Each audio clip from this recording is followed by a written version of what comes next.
아버지 하나님, 맥주감사절에 주시는 말씀 받기를 원합니다. 이 시간 우리 각인의 마음을 홀로 주장하시면서 각인에게 맞는 말씀으로 역사하여 주옵시기를 예수님의 이름으로 기도하옵나이다.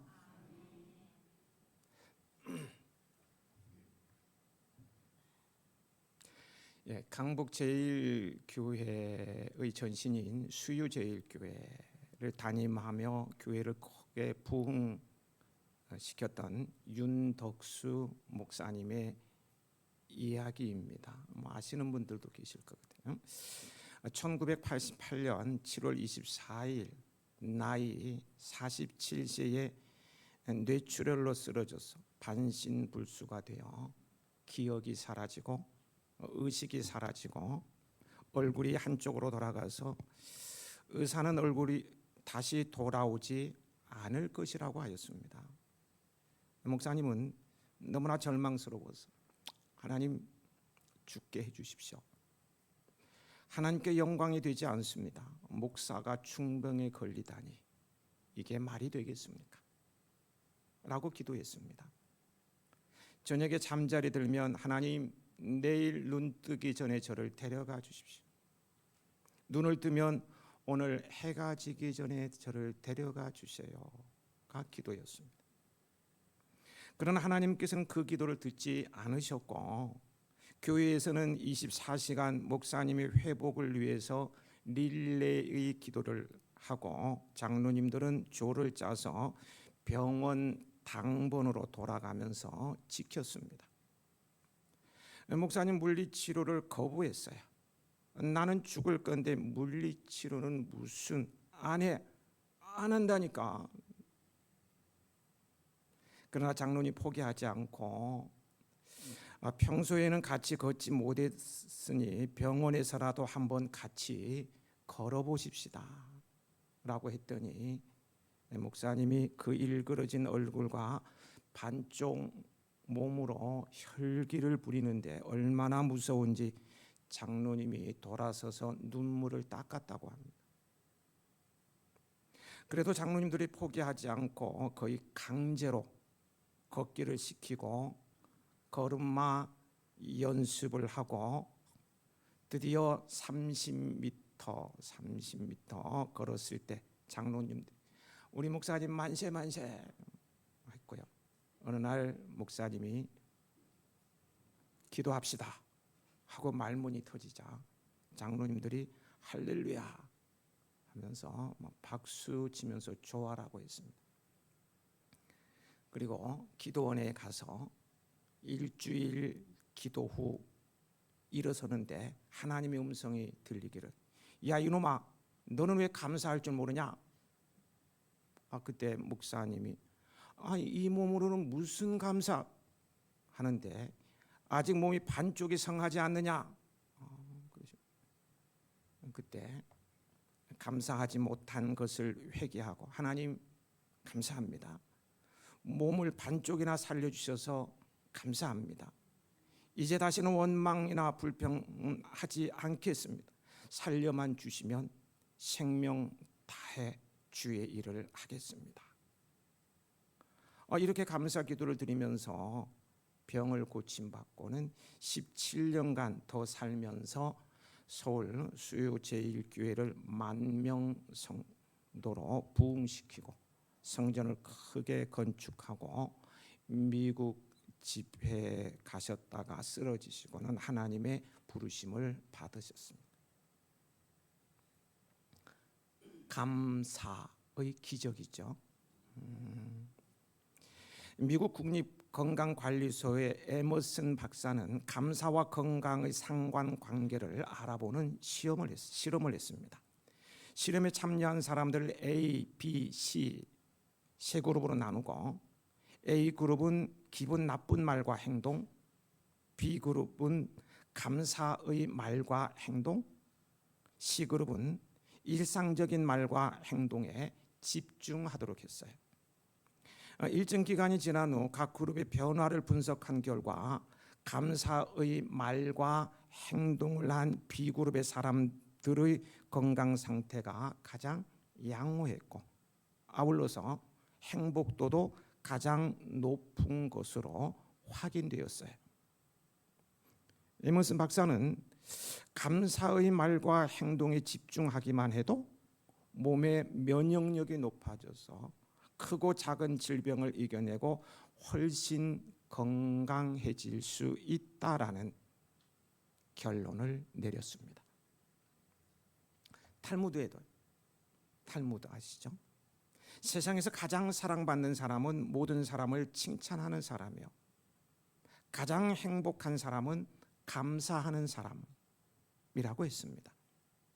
감사는 또한 뇌에서 긍정적인 반응을 유도하여 스트레스를 줄이고 행복감을 높여줍니다. 감사가 생활이 되는 인생이 되시길 축복합니다. 오늘은 맥주 감사주일입니다. 맥주 감사주일. 맥주 감사절은 첫 열매 혹은 첫 수확을 하나님께 감사함으로 드리는 절기이죠. 이 맥주절의 문자적 뜻은요, 보리를 거두는 절기입니다. 여기 지금 밀이 있는데 밀이 아니고 보리를 거두는 절기예요. 그런데 실제 히브리어 단어를 보면 보리라는 단어는 그 어디에도 보이지 않습니다. 맥주절이라 번역된 히브리어의 정확한 뜻은 수확절입니다. 또한 맥주절과 같은 절기인 맥주의 초실절 또한 원문에서는 맥주가 아니고 밀의 초실절이라고 기록되어 있습니다. 구약의 맥주절에는 보리가 아닌 밀을 거두었다는 것입니다. 그래서 대부분의 영어 성경과 또 세번역 성경, 공동 번역 성경 등은요, 이 부분을 맥주가 아니고 밀수확으로 번역하고 있습니다. 우리가 지키는 맥주 감사주일, 오늘 시기가 7월 첫 주죠. 7월 주. 이것도요, 구약의 맥주절은 3월입니다. 3월이지. 시기가 맞지 않습니다. 그러기에 맥주 감사주일이 구약의 맥주절에서 유래했다고 보기는 어렵습니다. 가을 농사를 마치고 11월에 지키는 감사절이 무슨 감사절입니까? 추수감사절이죠. 이 추수감사절도요, 성경에 근거한 건 아니고, 물론 수장절이라고 그 의미는 있어요. 맥주절도 의미가 있고요. 그건 아니고 미국의 청교도들에 의해서 유래된 것입니다. 미국에서 처음 지키게 된 것처럼요, 보리 농사를 짓던 한국의 문화에서 만들어지게 된 절기가 맥주감사절로 보는 것이 더 타당합니다. 그러니까 맥주절은 한국에서 농경사회를 기반으로 전반기 농산물에 대한 감사의 절기로 시작되었어요. 선교 초기 대부분의 한국 사람들은 이모작을 하던 농경사회에 살았는데 봄철의 주된 농작물인 보리를 6월 초 중순에 수확하였습니다. 전국적으로 보리를 수확했어요. 그런 까닭에 보리 수확과 관련해서 한 해의 절반이 끝나고 후반기를 시작하는 7월 첫째 주일을 맥주 감사주일로 지켰는데요. 이 맥주 감사절은 맥주절에다가 감사라는 단어를 붙여서요, 가을의 추수감사절과 감사절의 의미를 강조하게 되었어요. 맥주감사절이 성경의 맥주절에서 유래되지는 않았다 할지라도 한 해의 절반을 지나는 동안 하나님께서 베풀어 주신 은혜에 감사하는 것은 우리 신자에게는 너무나도 합당한 일이기 때문입니다. 그래서 구약의 이스라엘 백성이 지켰던 그 보리 추수, 그 맥주 보리 밀 추수의 감사절의 의미를 합해서 7월 첫 주에 지키게 된 것입니다. 그래서 우리는요, 첫 주 7월 첫 주 되면은 이렇게 이렇게 이게 뭡니까? 우리 헤아림 텃밭에서 요 앞에 있는 헤아림 텃밭에서 정성으로 가꾼 첫 열매라고 할 수 있습니다. 처음에 심었던 상추, 무 다 이렇게 올려서 예배를 드리는 것이죠. 그러면서 근데요 여기에 요 앞에 요 앞에 저는 안 보여요. 요 앞에 요게 누구 거냐 하면은 꼰대와 마님 이야기 텃밭 누군지 아세요? 꼰대와 마님 이야기 텃밭 내 거. 저가 갖고 너무 잘 됐죠. 안 보이네. 예, 이렇게 첫 수확을 주님 앞에 올려드리면서 예배를 드리고 있는 것입니다. 어떤 분들은요, 현대의 많은 사람들이 더 이상 농사를 짓지 않는데 맥주 감사절을 굳이 지켜야 하느냐 반문하기도 해요. 실제로 대부분의 교인들이 더 이상 농경 문화 속에 살지 않습니다. 그렇다면 맥주 감사절은 구시대의 유물로 사라져야 할 절기일까요? 이에 대해서 고민하는데 제가 책을 읽다가 답을 찾았는데요. 영국의 존 스토트 목사님 당대 최고의 설교자죠. 목사님 하나님의 계시의 본질, 가르침이라든가 약속, 명령 이런 본질과 그 계시가 주어진 당시의 문화적 옷을 구분할 필요가 있다고 인정하면서요. 문화적 상황의 변화에도 불구하고 계시의 본질적인 메시지, 성경이 가르치고 있는 말씀은 영원하며 보편적인 타당성을 갖는다고 강조합니다. 그렇습니다. 맥주절 속에 담겨져 있는 계시적 의미는 시대와 문화가 바뀐다고 해도 변하지 않아요. 그렇다면 맥주절 속에 담겨져 있는 시대와 문화가 바뀌어도 영원히 변하지 않는 계시적 의미는 무엇일까요? 그것이 핵심 바로 감사입니다. 감사예요. 감사. 그것은 우리의 소출, 수입, 소출과 우리 생명의 근원이 오직 하나님께로만 비롯됨을 인정하는 감사를 말해요.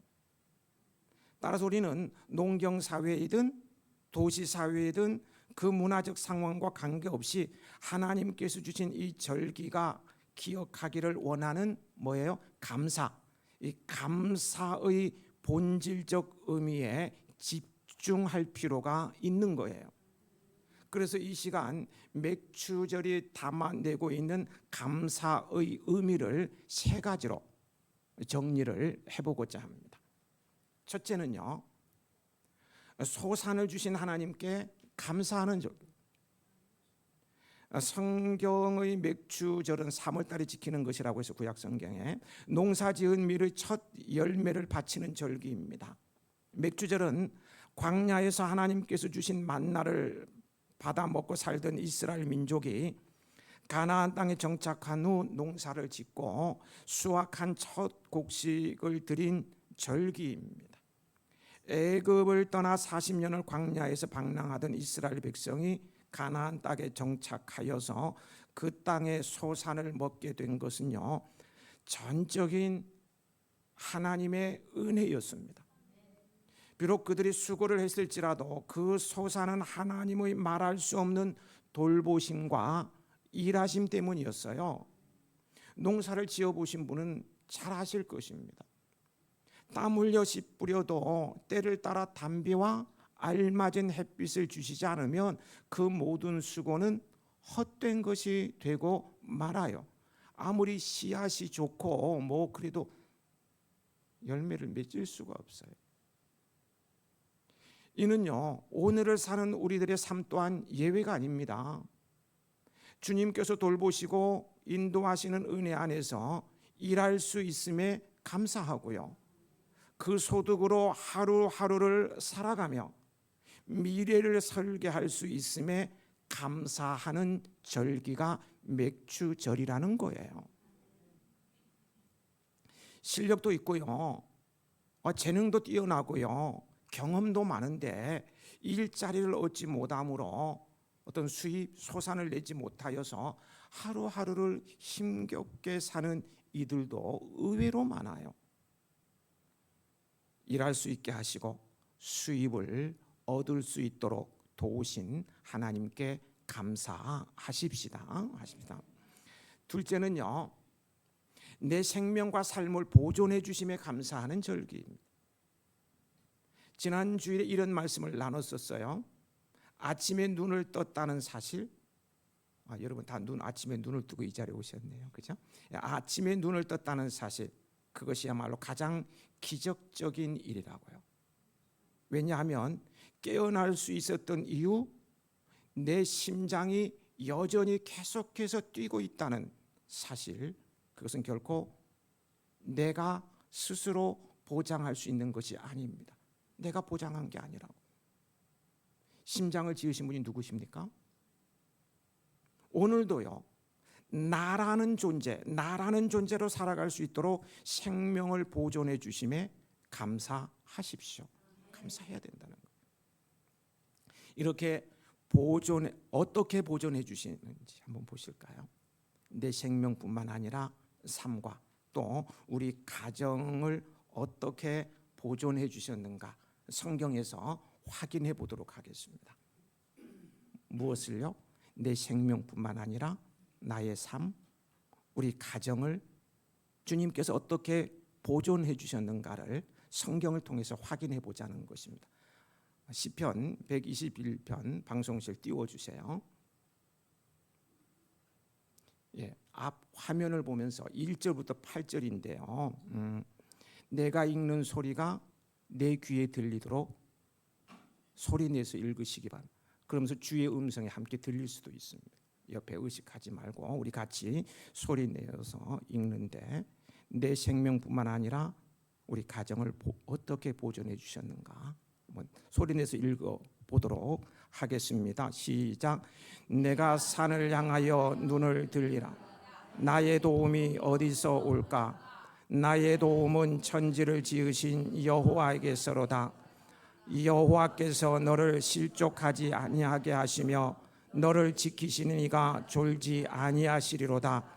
이스라엘을 지키시는 이는 졸지도 아니하시고 주도 아니하시리로다. 여호와는 너를 여호와께서 내 오른쪽에서 내 그늘이 되시나니 낮의 해가 너를 상하지 아니하며 밤의 달도 너를 해치지 아니하리로다. 여호와께서 너를 지켜 모든 환난을 면하게 하시며 또 내 영혼을 지키시리로다. 여호와께서 너의 출입을 지금부터 영원까지 지키시리로다. 아멘. 아멘. 계속 띄워놓으시고요. 제가 쉬운 말 성경으로 다시 한번 읽어드립니다. 들어보세요. 제가 1절, 2절 안 하더라도 눈치가 싹 넘기셔야 됩니다. 내가 눈을 들어 산을 바라보리라. 나의 도움은 어디에서 올까? 나의 도움은 하늘과 땅을 지으신 주님께로부터 오는구나. 주께서는 내 발이 미끄러지지 않도록 잘 보살펴 주시고 잠시도 졸지 않고 너를 지켜주신다. 진실로 이스라엘을 지키시는 그분은 졸지도 않으시고 주무시지도 않으신다. 주께서 너를 항상 지켜주시는 분이시니 주께서 내 오른편에 서서 너를 보호하는 그늘이 되어 주시리라.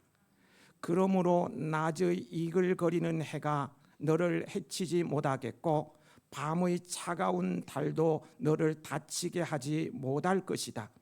주께서는 너를 모든 재난에서 지켜주시고 내 생명을 안전하게 보살펴 주실 것이다. 내가 나갈 때나 들어올 때나 어디를 가든지 주께서 이제부터 영원토록 너를 보살펴 주시리라. 하나님 이렇게 지켜주신 거예요. 우리가. 이렇게 나의 생명을 보존해 주신 이유가 있습니다. 이유가 있다고요. 오늘 여기까지 내가 죽지 않도록 보살펴 주신 명백한 이유가 있다는 거예요. 그것이 무엇일 것 같습니까? 여러분 뭐라고 생각하고 지내십니까? 짧게 얘기해 볼까요? 그것이 뭐냐? 한마디로 짧게 얘기하면 사명이 있기 때문입니다. 사명이 있기 때문이에요. 내가 할 일이 있기 때문에 죽지 않는다는 거예요. 할 일이 있어요. 사명이 있는 사람은 죽지 않습니다. 내가 병으로 신음하고 뭐 힘들어도요, 내가 살아있다면 사명이 있어요. 할 일이 있다고. 데이비드 리빙스턴은요, 아프리카 선교의 개척자이죠. 그를 통하여 아프리카의 복음의 문이 열렸다는 사실을 잘 아실 것입니다. 그는 30년의 선교의 대장정으로 아프리카 내륙을 횡단하며 오지의 문명과 복음을 전파했고요. 그는 아프리카 대륙을 횡단한 최초의 사람이 되었습니다. 그는 맹수와 환경과 주변의 위험과 질병 앞에 늘 노출되어 있었어요. 아무도 가보지 않은 곳을 가니 얼마나 위험했겠습니까? 그러니 언젠가 한번 뜻하지 않게 사자에게 물려서, 사자 아세요? 도마뱀이 아니고 사자에게 물려서 큰 부상을 당했습니다. 사람들은 그가 치명상으로 10중 8구 죽었을 것이라고 판단을 했어요. 그때 리빙스턴이요, 세기에 영원히 화자될 말을 남깁니다. 그 말이 뭔지 아세요? 10중 8구가 이제 사자에게 물어뜯겼으니 죽을 것이라고 판단을 했는데 그는 말합니다. 사명자는 그 사명을 이루어질 때까지 죽지 않는다. 사명자는 그 사명을 이루기까지 죽는 법이 없다. 죽지 않는다. 그 확신대로요, 그는 죽지 않고 살아났으며 그에게 주어진 사명을 다 마칠 때까지 정글 속 탐험을 계속했습니다. 2025년도를 시작하고 오늘까지 내 생명이 보존되어 있다는 것은 아직 내가 할 일이 있다는 거예요. 나는 젊으니까 아직 죽을 날이 많아서 그냥 살아있다? 아니에요. 요즘 30대도 툭 하면 가요. 오늘까지 내 생명이 보존되어 있다는 것은 아직 할 일이 있다는 거예요. 하나님께서 나를 통해서 이루기를 원하는 것이 무엇입니까? 내가 제일 잘할 수 있는 것을 통해서 하나님의 이름을 높여드릴 수도 있어요. 또 주부로서, 어머니, 아버지로서, 남편으로서 사명도 있을 수 있습니다. 있어요. 사명을 망각하고 헛된 곳에 시간을 흘려보내지 말고 주신 사명 찾고 그 주신 사명 앞에 열심이시기 바랍니다. 열심히 있어야 돼요. 사명에 죽도록 충성한 자만이 주님 앞에 섰을 때 생명의 면류관을 얻게 될 것입니다. 끝까지 주어진 인생을 살고 주님 앞에 당당히 서서 면류관이라고 관을 받게 됩니다. 그 사명 앞에 사도 바울과 같이 헌신하십시오. 내가 달려갈 길과 주 예수께 받은 사명 곧 하나님의 은혜의 복음을 증언하는 일을 마치려 하면은 나의 생명을 조금도 귀한 것으로 여기지 아니하노라. 사도행전 20장 24절이에요. 셋째, 다시 시작함에 감사하는 절기입니다. 첫 수확을 거둬들이고 감사하며 가을의 추수를 바라보며 다시 시작할 수 있음에 감사하는 거예요. 또한 지난 6개월 동안 지키신 하나님의 은혜에 감사드리고 남은 6개월을 소망 중에 나아가며 소망 중에 나아가게 하심에 감사하는 절기입니다. 맥주절은 공교롭게도요 한 해 중 정확히 중간 지점에 위치합니다. 따라서 이 맥주절은 우리의 생명을 보존하시고 여기까지 순례의 여정을 이끄신 하나님의 은혜를 회고할 수 있는 최상의 절기입니다. 지금까지 지내온 것 주의 크신 은혜라. 그래서요 지난날 베푸신 주의 은혜에 감사할 때 그 감사가 하나님의 도우심의 고리가 되어 뭐가 되어서요? 고리가 되어 순례의 여정을 계속해 이끌어 주십니다. 감사가 고리가 되어서 하나님께서 내 순례의 길을 끝까지 이끌어 주신다는 거예요. 성 어거스틴은 성도의 삶 속에서 꼭 필요한 것이 있다면 믿음, 소망, 사랑인데 하나를 덧붙이면 감사라고 했어요. 어떤 상황 속에서도 감사할 수 있는 마음은요, 그 베세다 들녘에서 예수님의 짧은 기도라고 하죠. 감사 기도, 축사가 감사 기도. 예수님의 그 감사 기도를 통해 5,000명이 먹고도 12광주리가 남는 기적의 역사가 일어난 것처럼 하늘 문을 여는 기적의 통로가 될 것입니다. 감사하는 삶을 통해서요 감사의 기적과 또 하나님이 주시는 완전한 복을 소유하게 될 것입니다. 여러분은 감사가 생활이 되는 인생이 되시기 바랍니다. 감사가 생활이 되는 인생이란 인생의 어려움 속에서도 감사하는 마음을 잃지 않고 매 순간의 경험에서 감사할 점을 찾아내는 삶을 의미합니다. 이는 단순히 주어진 환경에 만족하는 것을 넘어서요 감사를 통해 삶의 질을 높이고 긍정적인 변화를 이끌어냅니다. 하나님께서 주도적으로 그 인생을 책임지시기 때문입니다. 본문을 보실까요? 본문 함께 읽어 보시겠습니다.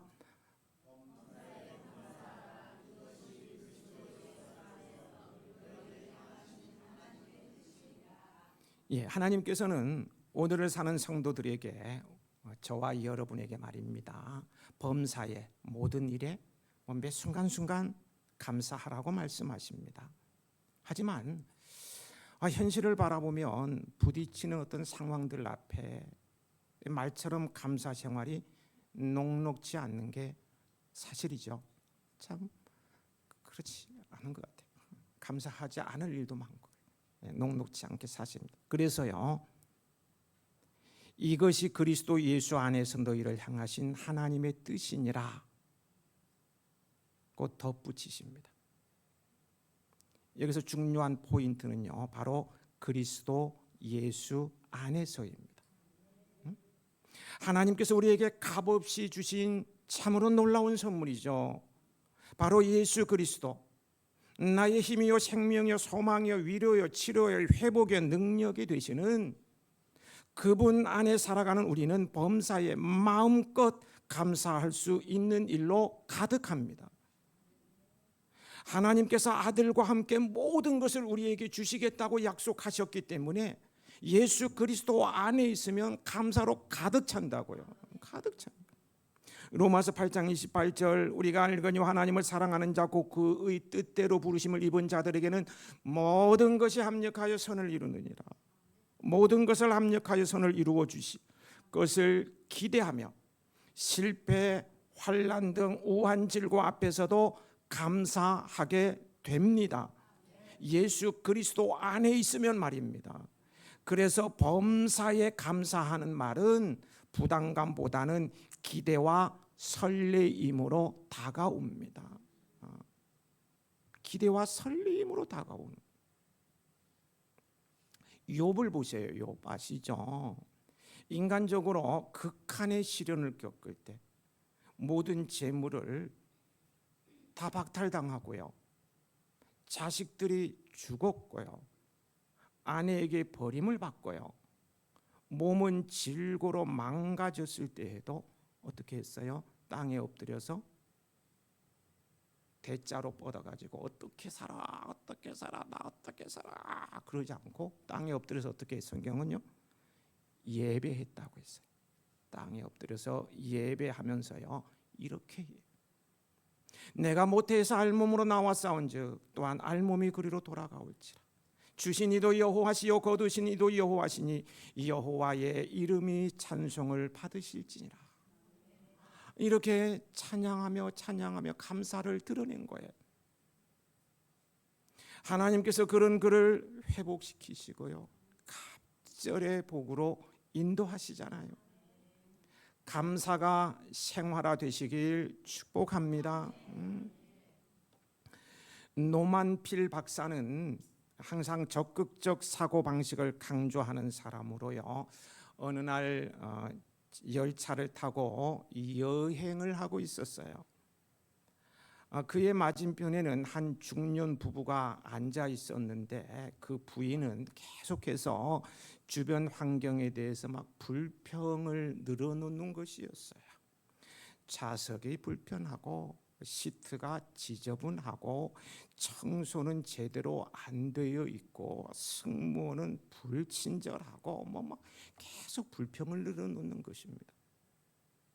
이때 부인의 불평을 듣고 있던 남편이 필 박사에게 서로 인사를 나누자고 제의를 합니다. 그러면서 그는 자신들을 소개하는데요, 저는 변호사이고 제 아내는 제조업에 종사하고 있습니다 라고 말했어요. 필 박사는 그럼 부인께서는 어떤 제조업에 종사하고 있습니까? 라고 물었어요. 그러자 남편은 웃으면서 대답했습니다. 뭐라고 대답했을까요? 제 아내는 불평을 만들어내는 제조업자입니다. 불평을 만들어내는 제조업자입니다. 하나님의 자녀들은 그 부인처럼 불평을 만드는 제조업자가 아니라 감사를 만드는 제조업자가 되어야 합니다. 감사의 제조업자만이 시련을 은혜와 은복으로 변화시키는 것입니다. 칼빈, 종교개혁자, 우리 장로교 창시자라고 하시는 칼빈은요, 임종시의 마지막 그 고통 속에서도요, 현재의 고난은 장차 우리에게 나타날 영광과 비교할 수 없도다. 이전 성경에는 현재의 고난은 장차 우리에게 나타날 영광과 좋게 비교할 수 없도다 라는 구절을 암송하며 감사함으로 이 말씀을 암송하며 죽어갔다고 합니다. 미래에 대한 감사를 미리 하십시오. 선한 미래를 생각하며 감사하십시오. 오늘은 우리 모두에게 전반기 동안 지켜주신 하나님께 감사드리는 행복한 맥주 감사절이 되길 소망합니다. 그리고 감사로 후반기를 시작하십시오. 감사로 일상을 채우시기 바랍니다. 감격과 감사의 순례길을 걸으며 올 한 해도 풍성한 삶을 살게 될 것이고 그 삶이 내년 이후로도 이어질 줄 믿습니다. 이 여러분이 가는 감사 인생에 주의 은복이 함께 하시길 축복합니다. 아버지 하나님,